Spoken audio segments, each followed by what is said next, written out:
Hello students, welcome to Jarvis campus. हमने हमारे last video में देखा कि कैसे इंडिया में इंडस्ट्रीज डेवलप हो रही थी और वहाँ पे वर्कर्स कहाँ से आ रहे थे। हमने ये भी देखा कि धीरे धीरे इंडियन फैक्ट्रीज जो थी वो बढ़ रही थी, उनका डेवलपमेंट हो रहा था, एक्सपांशन हो रहा था और उसमें वर्कर्स भी बढ़ रहे थे। मगर यहाँ पर दो सवाल आते हैं।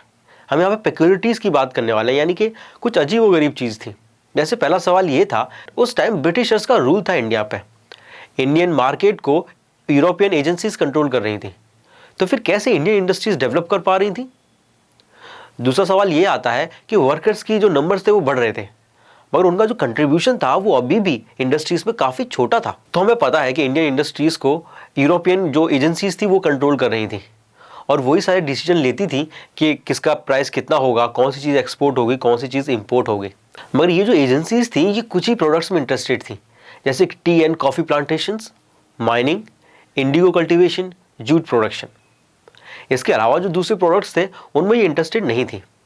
और इसी चीज़ को हमारे इंडियन इंडस्ट्रियलिस्ट ने देखा। उन्होंने देखा कि जो यूरोपियन एजेंसीज हैं वो पूरी टेक्सटाइल पर फोकस कर रही हैं, मगर जो यार्न है उसको वो इंपोर्ट और एक्सपोर्ट नहीं कर रही। इसलिए इंडिया में जो पहले इंडस्ट्रीज डेवलप हुई उन्होंने यार्न बनाना स्टार्ट किया।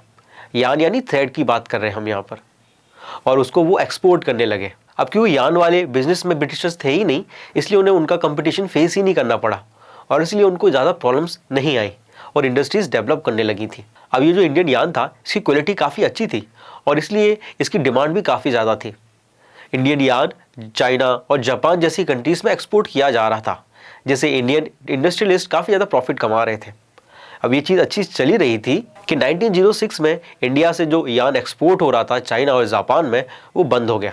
ऐसा इसलिए हुआ क्योंकि उस समय तक चाइना और जापान में भी इंडस्ट्रीज आ गई थी और उन्होंने खुद का यार्न प्रोडक्शन स्टार्ट कर दिया था और उनका जो यार्न प्रोडक्शन था वो कंपेयर टू इंडियन यार्न काफ़ी सस्ता था और इसलिए वहाँ के जो लोग थे वो इंडियन यार्न को छोड़ के चाइना या जापान के यार्न्स खरीदना स्टार्ट कर दिए और क्योंकि अब डिमांड ही नहीं रही इसलिए एक्सपोर्ट भी बंद हो गया। तो अब सवाल ये आता है कि अगर इंडियन यार्न बंद हो गया चाइना के लिए, जापान के लिए, तो फिर इंडियन इंडस्ट्रीज आगे कैसे बढ़ी थी। अब देखिए हमारे नेक्स्ट वीडियो में। Thank you.